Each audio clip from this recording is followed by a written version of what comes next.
உங்கள் அனைவருக்கும் முதற்கண் எனது வணக்கத்தை தெரிவித்துக் கொள்கின்றேன். நாடாளுமன்ற தேர்தலிலும் அதனுடன் சேர்ந்து வருகின்ற சட்டமன்ற இடைத்தேர்தல்களிலும் தமிழ்நாட்டை வஞ்சிக்கின்ற இந்த ஆளுங்கட்சிகள் மோடியின் கட்சியும் பழனிசாமி கம்பெனியும் ஒன்றாக கூட்டணி வைத்து வந்திருக்கிறார்கள்.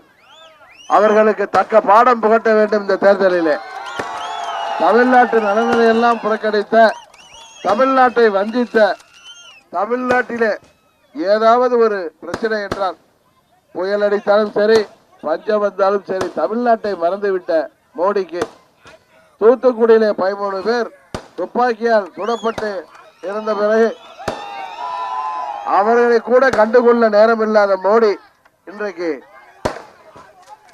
தேர்தல் வந்ததும் இங்கே வந்து செல்கிறார். அவருக்கு ஒரு பாடம் புகட்ட வேண்டும்.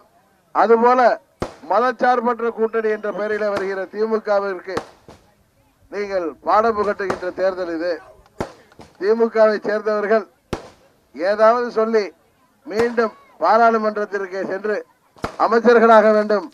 தமிழகத்திலும் ஆட்சி இல்லை, மத்தியிலும் ஆட்சி இல்லாமல் அவர்கள் பிரியாணி கடைகளையும் டீ கடைகளையும் சூறையாடுகின்ற ஒரு நிலையில இருப்பதால்